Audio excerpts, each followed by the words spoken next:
sampai saat ini kami ada, kami percaya semua terjadi hanya oleh karena kasih dan kemurahan. Sepanjang malam sudah kami lewati dalam peristirahatan kami yang dibangunkan dengan tubuh yang diberkati. Kami melakukan segala kegiatan di sepanjang hari. Kami rindu untuk datang kepada kembali dibekali dengan kebenaran firman-Mu yang akan menjadi kekuatan iman dalam kami memimpin serta melayani. Sebab itu Tuhan berkati kami yang ada pagi hari ini.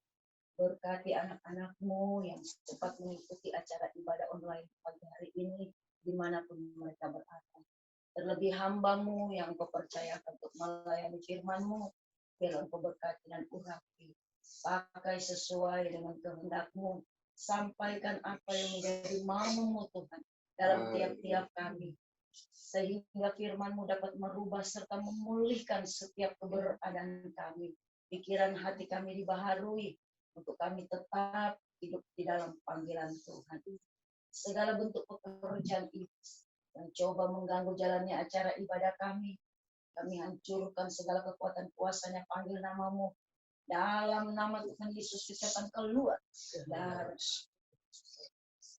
Ampunkan tiap salah dosa kami, sehingga layak firman-Mu yang kudus menempati setiap kehidupan kami. Terima kasih Bapa. Kami buka dan alaskan ibadah di pagi hari serta mendengar firman-Mu. Nama Tuhan Yesus selalu. Amen. Ya. Tuhan, Shalom. Ya, pada kesempatan ini mari kita belajarkan firman Tuhan. Saya ambil di dalam Keluaran pasal 15.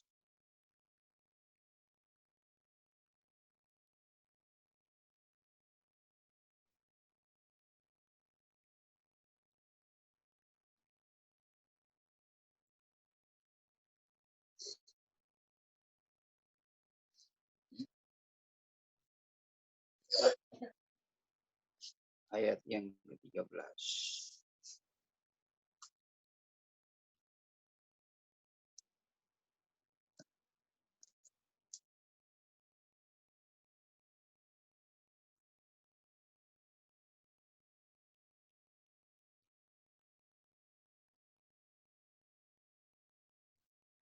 Saya bacakan dalam salinan lama.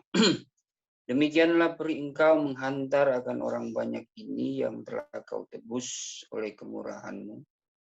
Maka oleh kodrat-Mu engkau menghantarkan mereka itu dengan perlahan-lahan sampai kepada rumah kesucian-Mu yang sedap. Sekali lagi, demikianlah peri engkau menghantar akan orang banyak ini yang telah kau tebus oleh kemurahan-Mu. Maka oleh kodrat-Mu engkau menghantarkan mereka itu dengan perlahan-lahan sampai kepada rumah kesucian-Mu yang sedap. Jadi Tuhan, kalau pada saat pagi hari ini kita kembali lagi diingatkan akan suatu perjalanan bangsa Israel yang sungguh luar biasa, sebab perjalanan bangsa Israel itu adalah perjalanan yang disertai oleh Tuhan yang Maha Kuasa, Tuhan yang Maha Besar, yaitu Allah Yahweh yang dikenal pada saat perjanjian lama itu, Allah yang hidup, Allah yang ditakuti oleh bangsa-bangsa lain, yang dikenal sebagai Allah Israel, di mana kita tahu bangsa Israel ini pada awalnya adalah suatu bangsa yang kecil, tapi lewat perjanjian Tuhan dengan nenek moyang bangsa Israel yaitu Abraham, dan melalui Ishak dan Yakub juga bangsa Israel ini menjadi bangsa yang besar. Kalau kita perhatikan sejarah bangsa Israel, di mana ketika sebelum masuk ya, sebelum masuk di bangsa Mesir, memang sudah dinubuatkan oleh Tuhan oleh Abraham bahwa bangsa Israel ini menjadi bangsa yang akan berdiam di suatu tanah negeri yang bukan milik mereka. Tetapi Allah berjanji akan memberkati bangsa ini menjadi suatu bangsa yang memiliki keturunan yang banyak. Mereka akan berkembang biak di sana.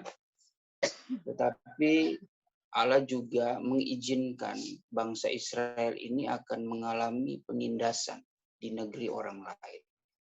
Jadi peristiwa di Mesir ini merupakan peristiwa yang bukan kebetulan, tetapi atas seizin Allah.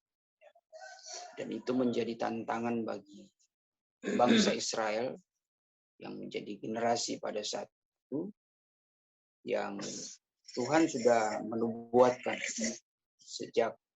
sejak lama ya, sejak Tuhan mengikat perjanjian dengan Abraham. Namun sesuatu perkara yang bisa dikatakan sulit diterima, Allah selalu memiliki jawaban. Allah selalu memiliki jawaban bahwa sekalipun bangsa Israel ini menjadi bangsa asing di negeri tempat mereka berdiam, tetapi ada suatu berkat yang Tuhan janjikan.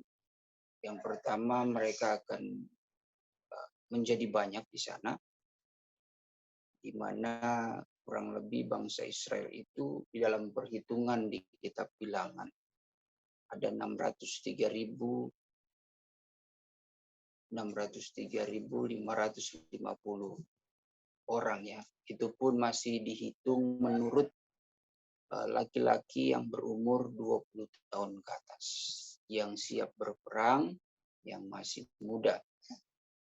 Belum terhitung perempuan dan anak-anak. Ya, setelah bangsa Israel keluar dari Mesir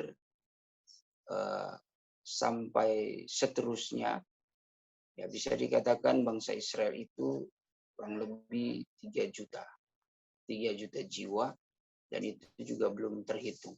Itu semua dihitung menurut laki-laki yang berumur 20 tahun.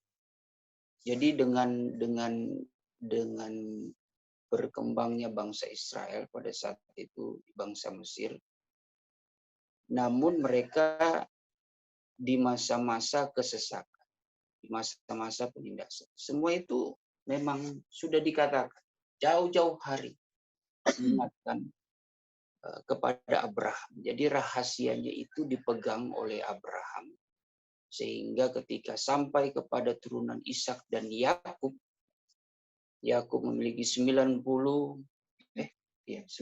orang anak ya. Sehingga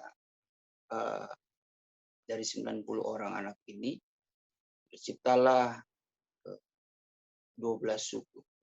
12 suku, dan mereka berkembang biak di tanah Mesir. Kalau tidak salah. Nah, disitulah mereka, keturunan ini, keturunan yang mengalami penindasan, perbudakan di Mesir. Di mana kurang lebih 430 tahun. Menurut catatan kitab Keluaran 12 ayat yang ke-30 coba. Kita baca.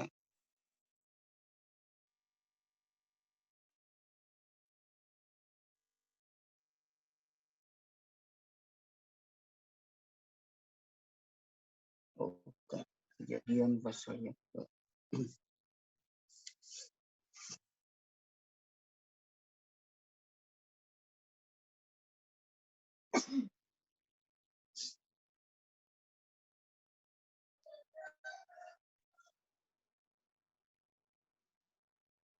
Keluaran 12 ayat 40 maksud saya.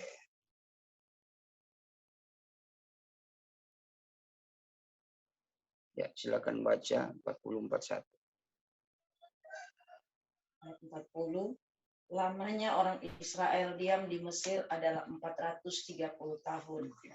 Sesudah lewat 430 tahun, tepat pada hari itu juga, keluarlah segala pasukan Tuhan dari tanah Mesir.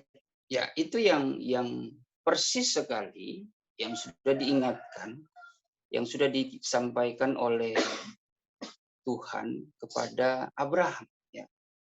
Kalau kita mundur ke perjanjian yang diikatkan Tuhan dengan Abraham, kita buka coba dalam Kejadian 15 ayat yang ke-13.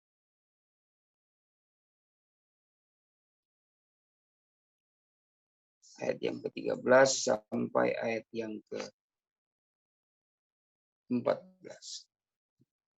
Tuhan kepada Abraham, ketahuilah dengan sesungguhnya bahwa keturunanmu akan menjadi orang asing dalam suatu negeri yang bukan kepunyaan mereka, dan bahwa mereka akan diperbudak dan dianiaya 400 tahun lamanya. Ya. Tetapi bangsa yang akan memperbudak mereka akan kudukung, dan sesudah itu mereka akan keluar dengan membawa harta benda yang. Ya, itulah yang menjadi nubuatan Tuhan kepada bangsa Israel, bahwa memang Tuhan akan mengizinkan keturunannya, ya, keturunan Yakub, mereka akan mengalami masa-masa sulit, masa-masa perbudakan, dan itu 400 tahun. Sehingga dalam kitab Keluaran itu 12 ayat yang ke-40, tepat 430 tahun ya namanya. Disitulah Tuhan mengingat akan perjanjiannya dengan Abraham, saudara. Nah, kita perhatikan di sini bahwa yang kita pelajari di sini sungguh luar biasa. Kalau apa yang sudah ditetapkan Tuhan, apa yang sudah difirmankan Tuhan, apa yang sudah dijanjikan Tuhan itu tidak akan berubah. Tidak akan berubah, tidak akan Tuhan tidak akan mengingkarinya kalau Tuhan sudah berfirman. Ya, sesuai dengan firman Tuhan, tidak akan hilangan. Kalau Tuhan berfirman, Tuhan berjanji, tidak seperti manusia. Bilangan 23 ayat yang 19. Ya, Bilangan 23 ayat yang ke-19. Allah bukanlah manusia sehingga ia berdusta, bukan anak manusia sehingga ia menyesal. Masakan ia berfirman dan tidak melakukannya, atau berbicara dan tidak menepatinya. Ya, ini jadi pelajaran bagi kita. Melihat janji Tuhan itu memang tidak tergoyah. Kalau janji Tuhan mengatakan dalam kehidupan kita, yang kita ketahui di dalam Keluaran 29 ayat 11 ya, rancangan Tuhan itu bukanlah rancangan yang ya.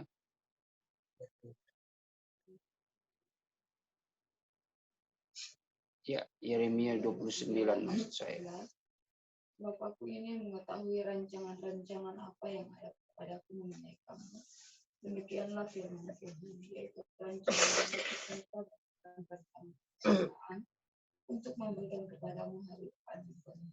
Ya, jadi rancangan Tuhan itu adalah rancangan yang mendatangkan damai sejahtera, supaya kita memiliki hari depan yang penuh harapan. Walaupun pasti akan melewati masa sulit, pasti melewati masa sulit. Itu pun termasuk di dalam rencana Tuhan.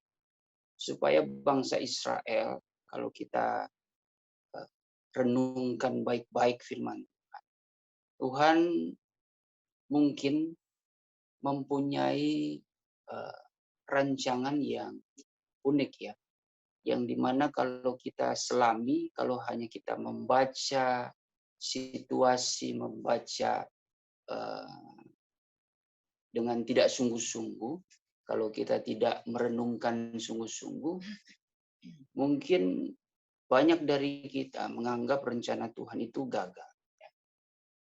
Rencana Tuhan itu ya penuh dengan kelalaian. Rencana Tuhan itu nampaknya salah. Ya. Seringkali seperti itu. Tapi kalau kita renungkan baik-baik, bahwa apa yang terjadi bagi bangsa Israel, kok kenapa ya? Pertama, bangsa Israel ini diberkati Tuhan dengan keturunan yang semakin besar bangsa itu. Tapi mereka berdiam di negeri orang, di Mesir. Dan di situ mengalami masa perbudakan. Walaupun sebelum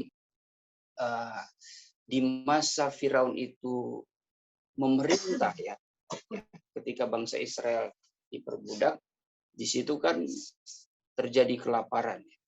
Terjadi kelaparan di mana kita kenal seorang tokoh, seorang nabi, Yusuf, berhasil menguasai bangsa Mesir. Walaupun dia bukan raja di situ, dia hanya sekedar perdana menteri, ya, bawahan dari Firaun pada saat itu di masa Yusuf hidup. Tapi Yusuf diberikan suatu kekuasaan, ya, selayaknya raja.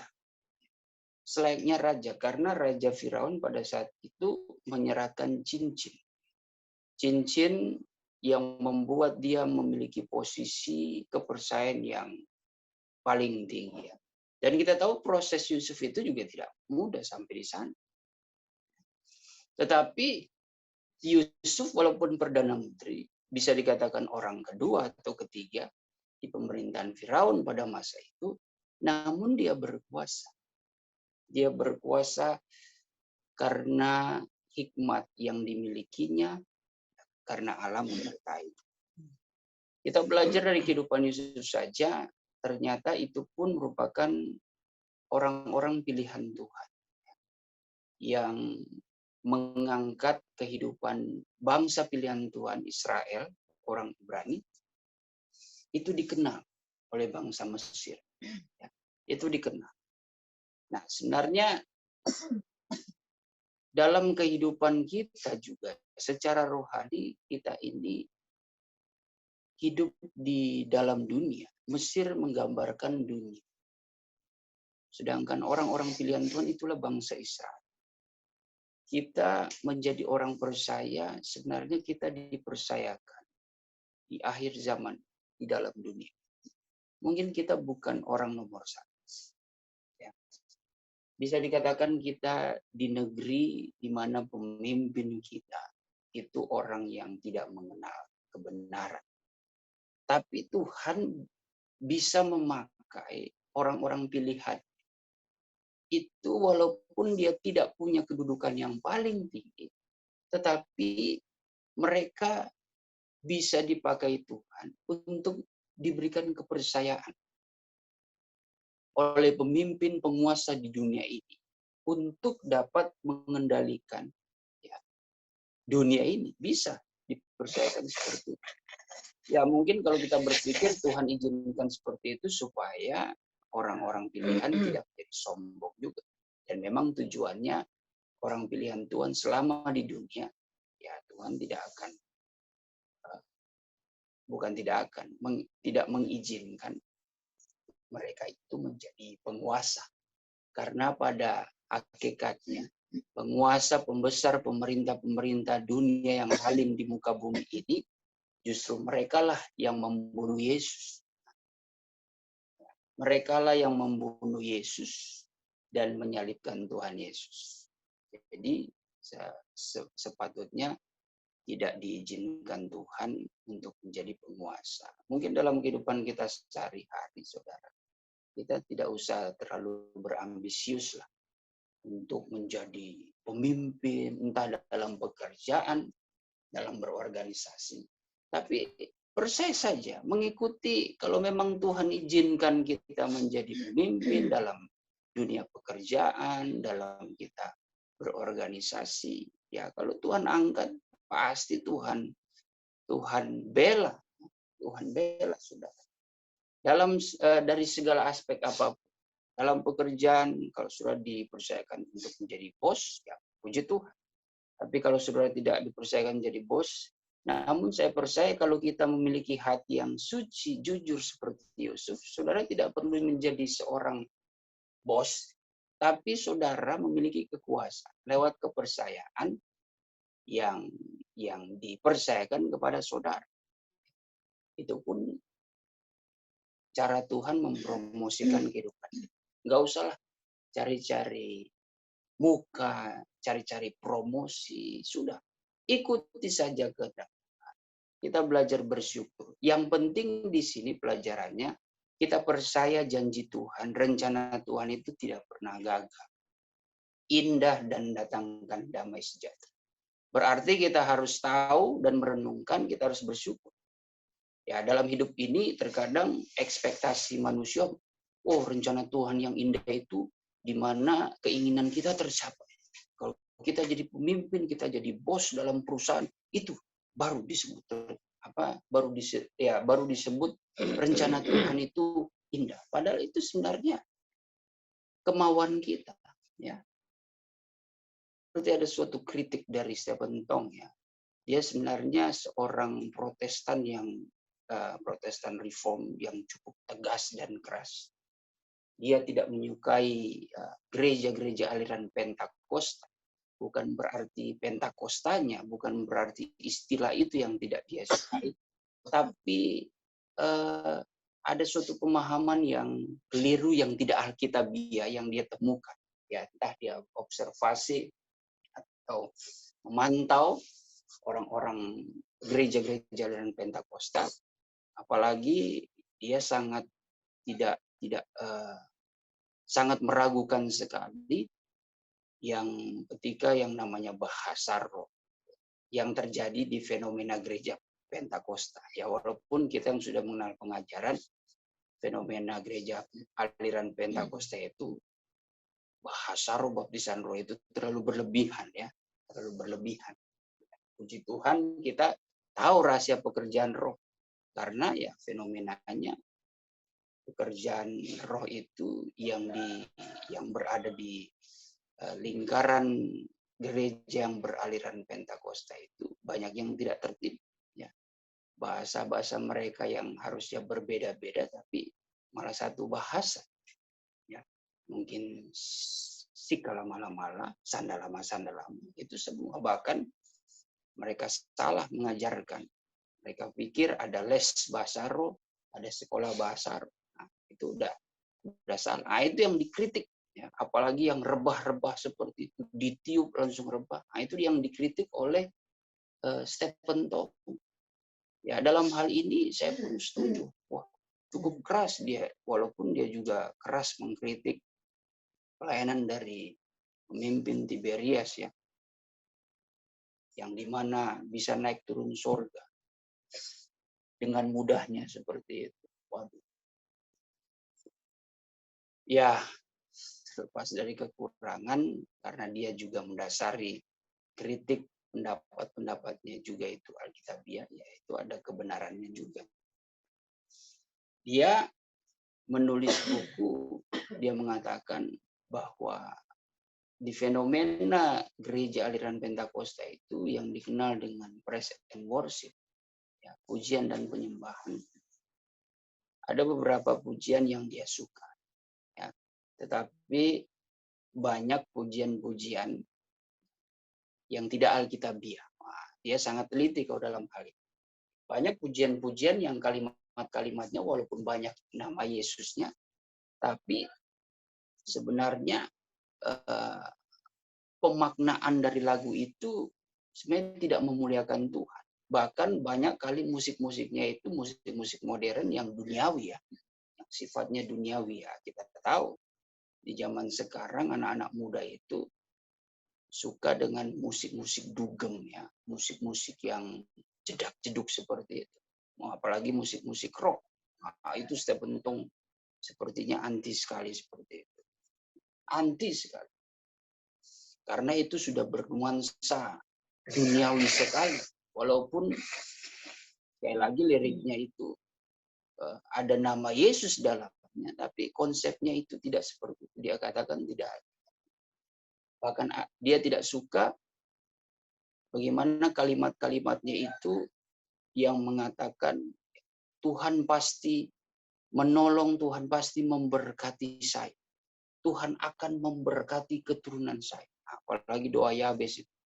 Kiranya Tuhan memberkati aku berlimpah-limpah. Semua langsung angkat tangan lebar-lebar. Dan memperluas daerahku. Sampai Tuhan datang tidak luas-luas orang petani. Kontrak terus.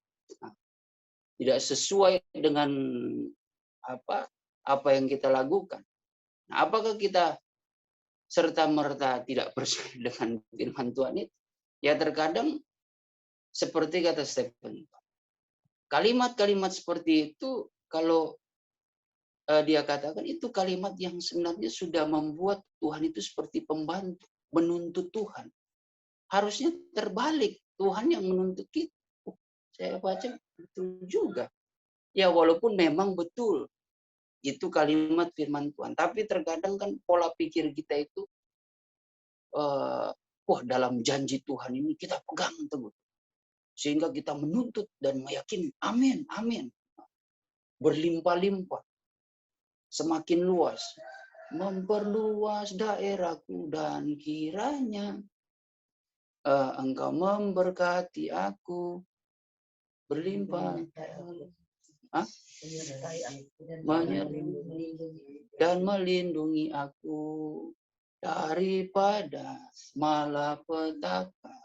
Sehingga kesakitan tidak menimpa aku. Tetap juga kena COVID. Nah, bagaimana itu? Nah, ini kritik dari seorang hamba Tuhan ya terlepas dari kekurangan, tapi ada kebenaran. Bisa dikatakan hamba Tuhan ini cukup fanatik. Dia punya pandangan ilmiah terhadap Alkitab. Ya, dia juga tidak sembarangan, saudara. Ya, dia punya hikmat yang dikaruniakan Tuhan untuk memiliki firman. Dari sisi akademis, Alkitabiah, dia seorang doktor, tidak main-main juga ya. Sekolah kita patut angkat topi orang-orang seperti itu. Jadi, luar biasa, masuk akal juga. Terkadang pola pikir kita itu udah terlalu berlebihan. Sehingga ketika itu tidak terjadi, kita anggap, Tuhan ini lalai. Ternyata tidak sesuai. Dan terkadang juga kita menyanyikan itu, ya mungkin bisa terjadi. Tapi kita menyanyikan itu, terkadang ya, kita berharap bahwa itu akan terjadi sempurna pada hari itu. Nah, ini pemikiran, bisa dikatakan pemikiran yang kanak-kanak. Ya. Tetapi pemikiran yang dewasa adalah suatu pemikiran yang mengikuti caranya Tuhan. Ya. Begitu juga kesetiaan. Tuhan menuntun perjalanan bangsa Israel melalui tiang awan dan tiang api sampai kepada tanah Kanaan. Tuhan berjanji. Walaupun di situ dalam ayat pokok kita dikatakan begini ya.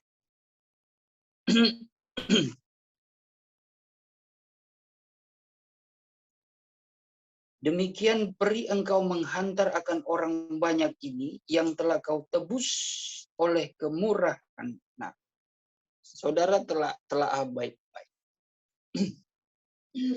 Bahwa ini gambaran bagi kita adalah umat yang percaya yang telah ditebus dengan darah Yesus.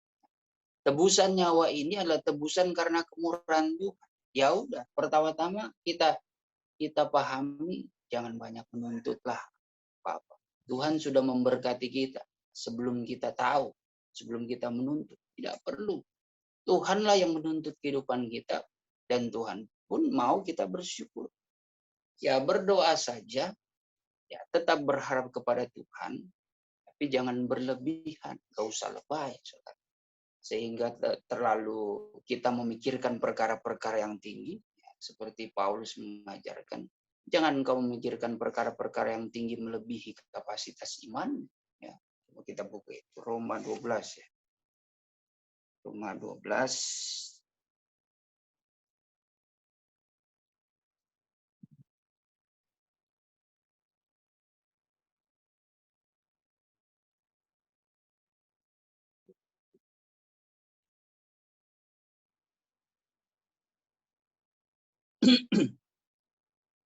Berdasarkan kasih karunia yang dianugerahkan kepadaku, aku berkata kepada setiap orang di antara kamu, Ya. janganlah kamu memikirkan hal-hal yang lebih tinggi daripada yang patut kamu pikirkan. Ya. Tapi hendaklah kamu berpikir rendah, sehingga kamu menguasai diri menurut ukuran Ya. yang dikaruniakan Allah kepada kamu masing-masing.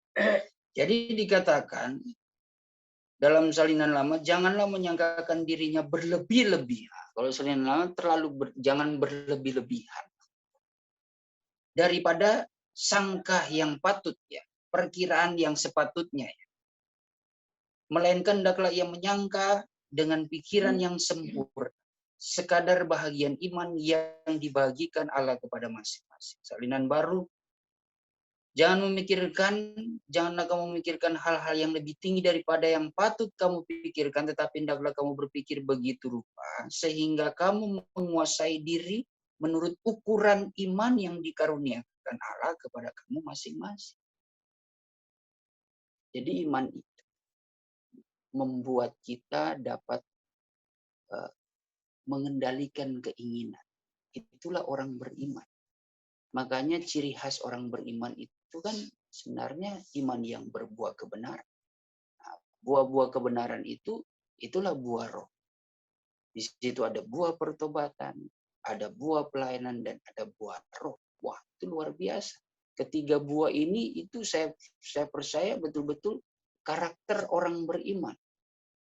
Dengan karakter yang mengikuti layaknya orang beriman, saya percaya dunia akan memperhatikan kita. Dunia akan menilai kita. Adalah manusia yang betul-betul mampu mengendalikan diri, mampu menahan diri, tahu berbuat baik. Karena mereka hidup sekadar iman mereka. Ya, kalau sudah melampaui daripada iman, ya seperti tulisan Paulus ya. Dalam 1 Korintus berapa? 4 atau 3 saya lupa. Jangan melampaui apa yang tertulis. Nah, itu sudah kesombongan. Makanya firman Tuhan secara menyeluruh mengajarkan dan mengingatkan. Kalau kita itu dari firman, Tuhan katakan, jangan engkau menambah-nambahi dan mengurangi, supaya engkau bukan dianggap sebagai seorang pendusta. Coba di dalam Amsal 30 ayat yang ke-5.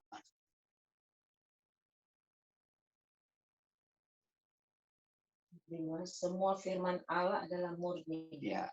Ia adalah perisai bagi orang-orang yang berlindung padanya. Jangan menambahi firman-Nya supaya engkau tidak disebutnya dan dianggap pendusta. Ya, jangan suka tambah-tambah firman. Hiduplah bersyukur. Hidup kita sudah ditebus oleh kemurahan-Nya, ya. Sudah ditebus dengan nyawa. Tidak harusnya pemikiran yang dewasa rohani, ya, kita tidak perlu menginginkan yang lebih, apalagi perkara-perkara di dalam dunia ini. Seperti ya dunia menilai seorang pepatah harta tahta wanita. Waduh, sudahlah. Itu pun menjadi suatu pepatah, istilah yang konotasinya negatif, ya. Bukan konotasinya itu positif, itu negatif. Ya. Keinginan-keinginan yang berlebihan tidak perlu, apalagi menyangkut perkara jasmani. Mengalir saja, dahulukan, utamakan segala sesuatu kerajaan dan kebenaran. Itu yang paling penting. Supaya kita tidak bersungut-sungut. Manusia kan bersungut-sungut karena mereka tidak merasa puas. Lihat saja persungutan yang dialami bangsa Israel. Apa yang terjadi? Banyak yang mati. Karena apa? Tuhan sudah kasih setiap hari. Mana yang dari surga? Ya memang secara manusia, itu terus mana. Dan itu yang diambil setiap pagi, subuh, sebelum matahari terbit bersinar. Karena kalau sudah bersinar meleleh, dan cepat busuk. Nah, ini sedang kita lakukan sekarang secara rohani. Kita sedang menerima mana surgawi, firman Tuhan sebelum matahari terbit. Jadi kalau istilah-istilah nenek moyang dulu, istilah-istilah orang tua, ya ada berkat sebelum sebelum matahari terbit ya. Makanya kalau kita bangun siang itu orang tua seringkali bilang ya ayam soteto itu berkat. Gimana mau diberkat?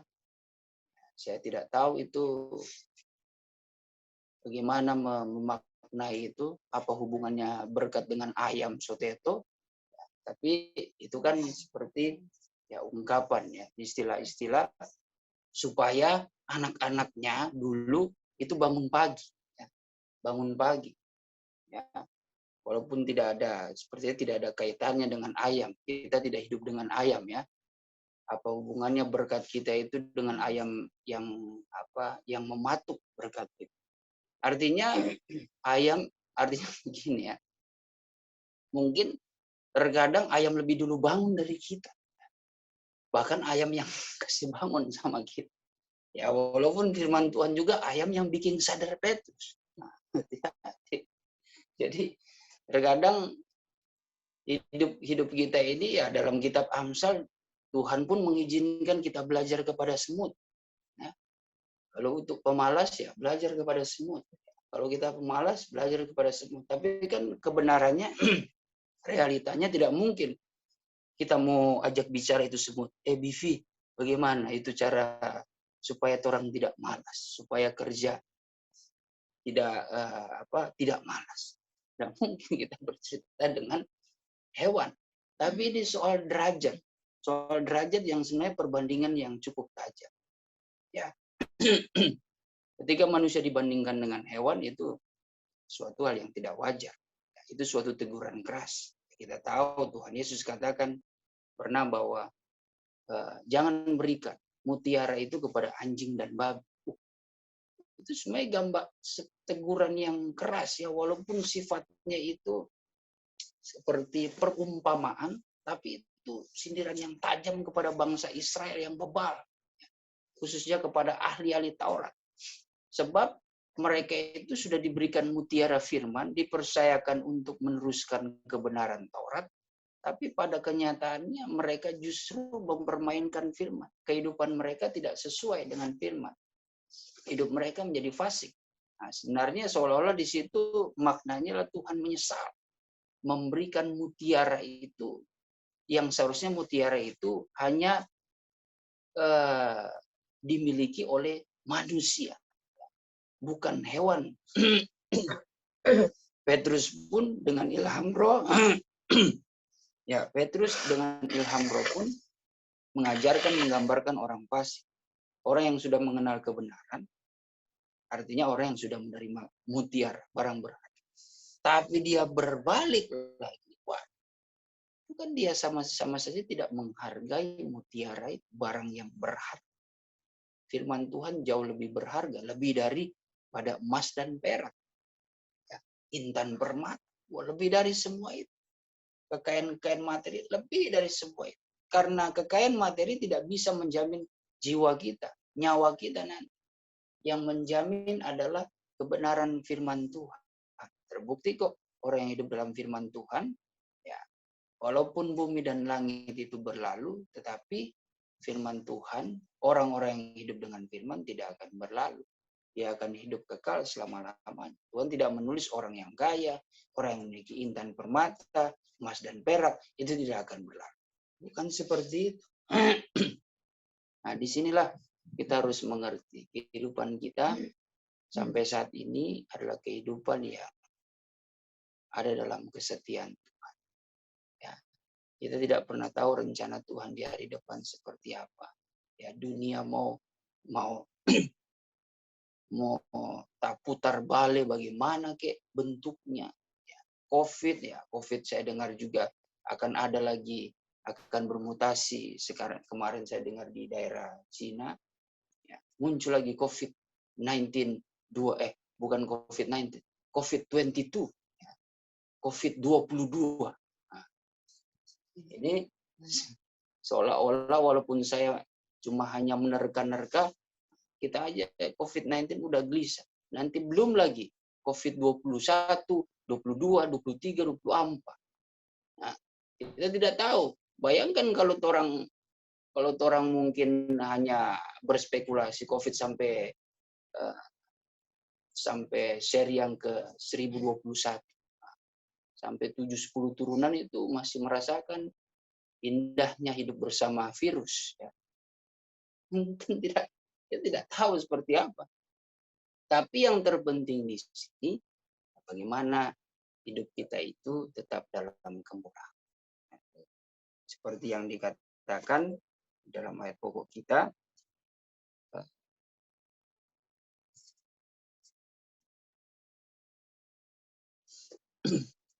kalau kita sudah ditebus dengan kemurahan Tuhan, ya, maka oleh kodratmu engkau menghantarkan mereka itu. Ya. Jadi oleh wibawa Tuhan, oleh kemahakuasaan Tuhan, oleh kemuliaan Tuhan, Tuhan akan menuntun kita. Ya, walaupun di masa-masa COVID, di masa sukar, kita tetap tinggal di dalam rencana. Tuhan tetap tidak melupakan janji. Walaupun kita akan melewati masa sukar, tetapi Tuhan berjanji, Tuhan akan memberikan kekuatan, menyertai kita, supaya kita mengalami kemenangan. Asalkan hidup kita itu betul-betul mau dituntun oleh tiang awan dan tiang api, yang secara rohani di akhir zaman ini berbicara tentang pekerjaan roh dan kuasa firman. Lewat karunia-karunia yang ada, itu akan menghantarkan kita sampai ke tempat kediaman yang suci. Dan kita telah baik-baik kalau dalam salinan baru membimbingnya. Tapi kalau dalam salinan lama di situ garis bawahi, engkau menghantar mereka itu dengan perlahan-lahan. Jadi Tuhan tidak secara cepat-cepat, tapi perlahan-lahan. Supaya prosesnya itu kita nikmati baik-baik. Ya. Bangsa Israel kalau tidak diizinkan Tuhan mengalami masa sukar, perbudakan, tidak akan menjadi cerita yang menarik, sejarah yang menarik. Ya, tidak akan menjadi pelajaran yang berarti. Karena sedangkan bangsa Israel dilepaskan Tuhan dengan mujizat, diberkati Tuhan di padang belantara itu masih bebal. 1 Korintus 10 itu ayat 7-11. Sudah dikasih mana, dikasih air, dikasih daging lagi, Pak. Sudah dituntun, dilepaskan dari kejaran orang-orang Mesir, ya. Diberikan kemenangan melawan bangsa-bangsa yang besar yang tidak mengenal Tuhan. Toh mereka masih berbuat 4 dosa besar, masih menyembah berhala, masih berzina, masih bersungut, masih mencobai Tuhan. Lihat, itu mereka sudah melewati fase-fase ujian yang berat, 400 tahun. Tapi itu mereka seperti keledai liar. Nah, sekarang Indonesia semua sudah perlahan-lahan. Ya, ini bisa menjadi pelajaran kecil juga. Kita di karantina, merasa tersiksa toh, rasa-rasa mau keluar. Nah, ini sudah mulai longgar. Anak kecil sudah mulai bisa masuk mall. Tapi sudah mulai longgar, sudah mulai seperti keledai liar gitu ya, yang haus untuk memuaskan mata. Sampai ada kalimat-kalimat, aduh, akhirnya aku bisa melihat dunia luar. Seolah-olah terkungkung. Oh, itu baru 1 tahun ini.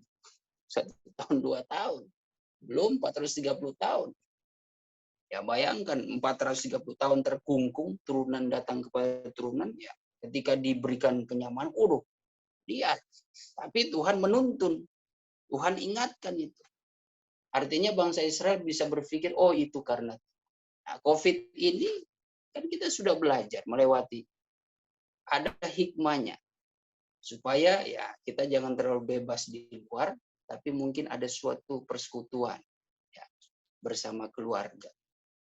Kalau tidak ada COVID ya kaki gatal semua tuh.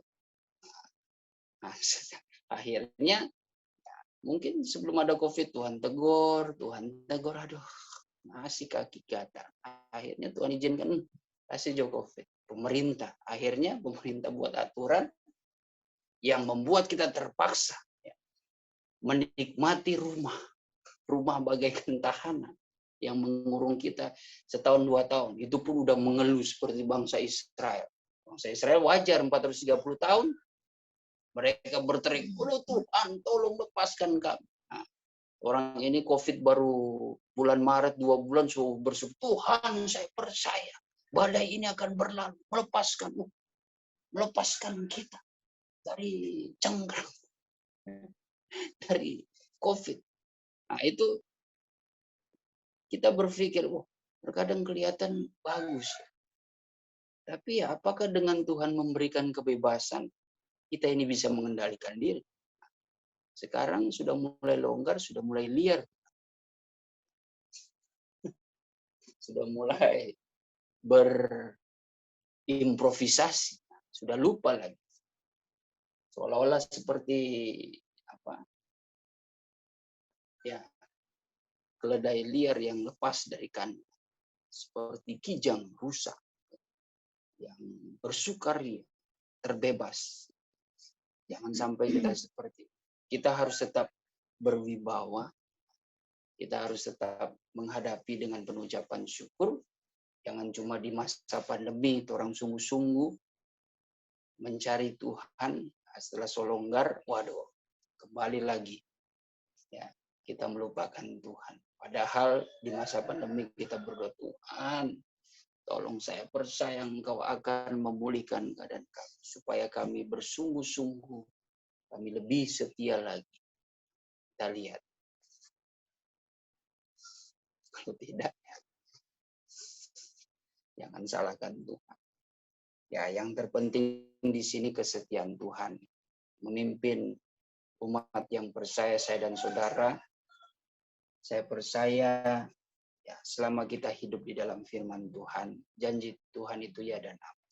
Ya, seperti Tuhan menuntun bangsa Israel. Bahkan Tuhan katakan ia mendukung bangsa Israel itu seperti di atas kedua belah sayap burung nasar. Ayat terakhir kita buka Keluaran 19 ayat yang keempat.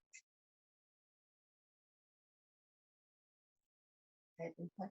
Kamu sendiri telah melihat apa yang kulakukan kepada Mesir dan bagaimana aku telah mendukung kamu di atas sayap Raja Wali Aku telah mendukung kamu di atas sayap Raja Wali dan membawa kamu kepadaku. ya. Jadi bangsa Israel itu digambarkan di atas, didukung di atas kedua belah sayap. Tapi di akhir zaman ini itu dipasang. Wahyu pasal yang ke-12 ayat yang 14 dalam salinan lama.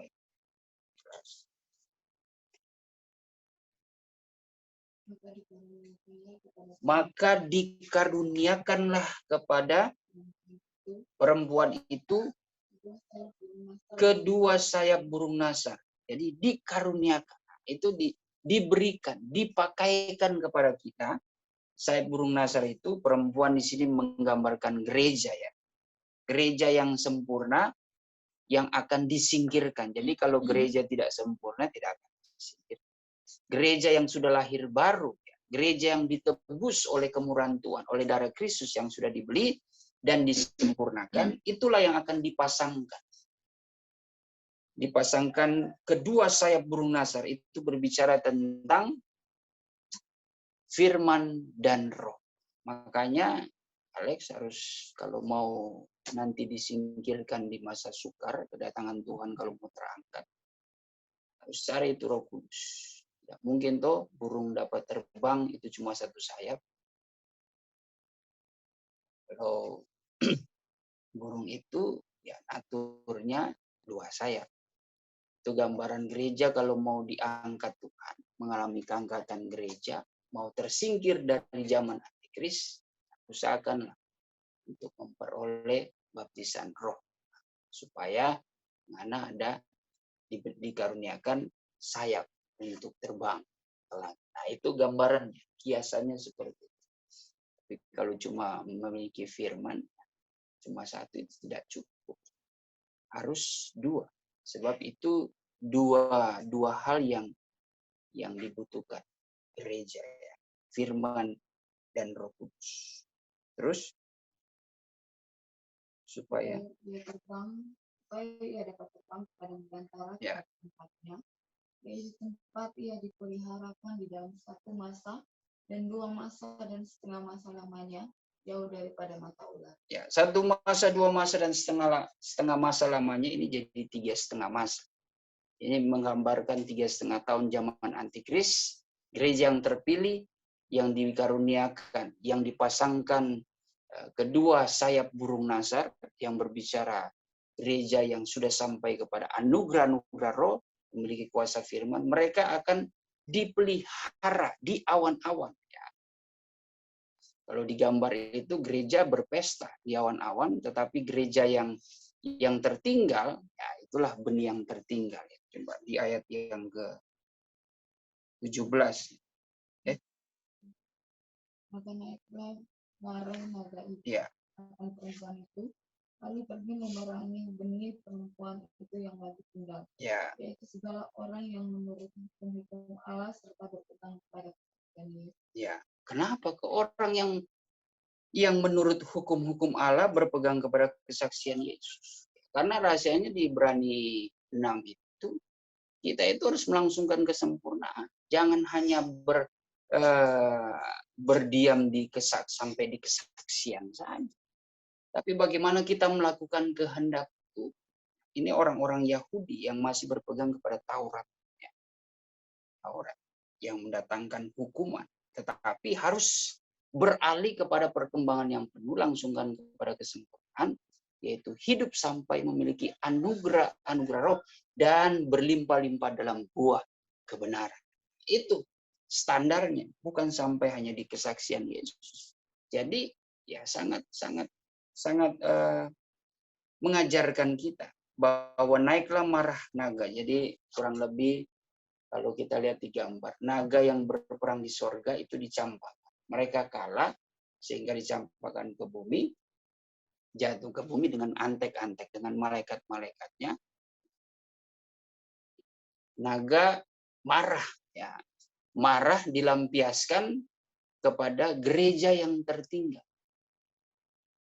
Gereja yang tertinggal ini yang disebut benih yang tertinggal. Artinya gereja yang tidak mau maju, yang bermasa bodoh, yang diibaratkan seperti 5 perempuan yang hati-hati. Gereja yang tergolong di dalam Matius 24 ayat 19. Diperingatkan why atau celaka. Mereka perempuan mengandung dan menyusui, menggambarkan gereja yang gereja mengandung, memiliki firman tetapi tidak memiliki anugerah, bahkan sampai gereja yang sudah lahir baru daripada air dan roh tetapi tidak berbuah-buah. Makanya standarnya itu sebenarnya bukan gereja yang terpilih, itu bukan gereja yang sampai memiliki karunia, tapi sampai berbuah-buah. Hanya saja melewati proses gereja itu memiliki karunia. Karena buah-buah kebenaran itu adalah pekerjaan dari Roh Kudus lewat karunia-karunia. Jadi percayalah akan kesetiaan Tuhan. Jangan khawatir. Proses itu pasti ada. Proses membuat kita berseru-seru kepada Tuhan. Proses membuat kita akan mengalami kedahsyatan daripada mujizat Tuhan. Ya. Proses membuat kita bahwa sesungguhnya hidup kita tanpa Tuhan itu sia-sia. Proses membuat kita akan melihat, oh janji Tuhan itu teguh. Tuhan selalu mengingat janjinya kalau dia akan menyelamatkan, memberkati kita, dia akan pasti menyelamatkan. Hanya Tuhan mengizinkan ada suatu pengajaran lewat masa-masa proses yang harus kita lewati supaya kita benar-benar bisa menghargai kemurahan Tuhan, penebusan yang dilakukan Tuhan, mujizat-mujizat Tuhan, pengajaran dan kebenaran. Itu saja yang Tuhan inginkan, supaya kita semakin dewasa dalam Tuhan dan boleh memahami, menghargai kesetiaan Tuhan. Puji nama Tuhan, kita berdoa. Bapa di dalam sorga, terima kasih atas berkat-Mu pada saat pagi hari ini. Kami sudah bersekutu dengan firman-Mu. Kiranya Engkau layakkan kehidupan kami, ya Bapa. Meteraikan kebenaran firman-Mu di dalam hati kami. Dan kiranya Engkau ampuni dalam segala kekurangan, kesalahan, dan dosa kami yang kami perbuat. Baik sengaja maupun tidak sengaja, baik secara sadar ataupun tidak sadar, Tuhan Engkau ampuni. Tapi biarlah kami menjadi jiwa-jiwa yang ditebus dengan kuasa darah-Mu Tuhan, yang selalu dibaharui dengan kuasa darah-Mu, sehingga kami memperoleh pengampunan dan berkat janji firman-Mu. Kami boleh dibentuk dengan firman-Mu, dengan pengajaran, agar kami semakin dewasa di dalam iman. Terima kasih Tuhan, setelah kami bersekutu dengan firman-Mu, rindulah hati kami untuk menyembah Engkau dalam roh dan kebenaran. Layakkan kehidupan kami, sucikan hati pikiran kami Tuhan. Dan biarlah kami boleh merasakan hadirat-Mu.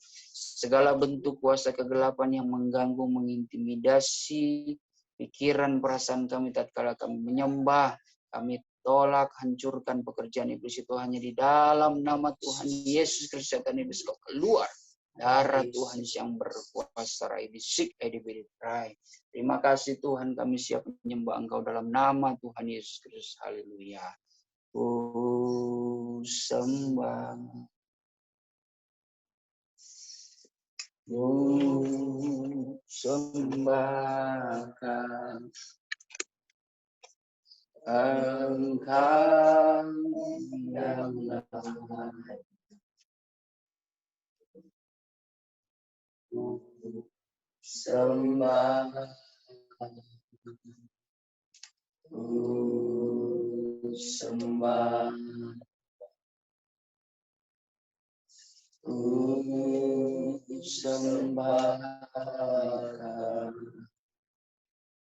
sembahkan Engkau yang lain.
Haleluya, haleluya. Terima kasih Tuhan, terpujilah nama. Pada saat pagi hari ini kami menaikkan pujian dan syukur bagimu. Kami boleh dibangunkan dengan kekuatan kesehatan baru. Semua karena kemurahan Tuhan. Pimpin sertai langkah kami Tuhan. Sepanjang hari ini berikan kekuatan kesehatan. Perlindungan yang daripadamu kepada sidang jemaat simpatisan. Tuhan, kiranya Engkau tetap memberkati kehidupan mereka dalam segala usaha, kegiatan, pekerjaan mereka. Engkau yang senantiasa membuka jalan di masa sukar ini. Tentu bagaimana caramu Tuhan membuka jalan, memberkati hidup mereka. Engkau Tuhan punya rencana yang indah. Engkau yang akan memberikan pengajaran dalam hidup mereka. Segala sesuatu harus melalui proses. Karena Engkau yang menghantar kami kepada suatu kemenangan, keberhasilan, dan menerima berkat janji firman-Mu yang besar secara perlahan-lahan. Tidak ada yang instan Tuhan. Tapi bagaimana jalan hidup kami ini yang kami jalani dengan ucapan syukur, tentu akan diberkati oleh Tuhan. Terima kasih Bapa, lindungi kami semua, tutup bungkus dengan kuasa darah-Mu. Setiap pergumulan kami Tuhan kami serahkan ke dalam tangan kuasa-Mu yang bekerja dalam kehidupan kami masing-masing. Berikan kami semangat yang baru Tuhan. Berikan kami Tuhan kasih yang mula-mula. Agar kami Tuhan tetap bersemangat, kami tetap setia kepada janji firman-Mu. Kami tetap percaya akan kesetiaan-Mu menuntun kehidupan kami. Sampai kami memperoleh kemenangan, terlebih menghantar Tuhan jiwa kami ini sampai memperoleh ke tempat kediaman yang suci. Terima kasih Tuhan Yesus. Terpujilah nama-Mu. Diberkati kaum keluarga kami dimanapun mereka berada. Engkau yang senantiasa membawa kehidupan mereka untuk dapat untuk dapat Tuhan mengenal akan firman-Mu, dapat melakukan setiap kehendak-Mu Tuhan. Penuhi mereka dengan anugerah-anugerah Roh-Mu ya Bapa. Agar Roh-Mu yang memimpin kehidupan kaum keluarga kami dan menerima berkat Tuhan yang kekal di dalam kehidupan, dalam kemuliaan kepada-Mu Tuhan. Terima kasih Bapa. Terpujilah nama-Mu, kami menyambut hari ini dengan penuh sukacita, kemenangan yang daripada-Mu Tuhan. Di dalam nama Tuhan Yesus Kristus kami sudah berdoa. Saudara-saudariku yang dikasihi Tuhan, terimalah berkat yang daripada Allah Bapa di sorga oleh cinta dan kasih sayang anak yang tunggal yaitu Tuhan Yesus Kristus di dalam persekutuan Allah Roh Kudus memberkati dan menyertai kita mulai hari ini sampai Tuhan Yesus datang kembali jemput gereja di atas awan-awan di dalam kemuliaan yang kekal sebagai Raja di atas segala raja. Haleluya, haleluya. Amin. Puji Tuhan. Shalom. Tuhan Yesus memberkati. Selamat pagi.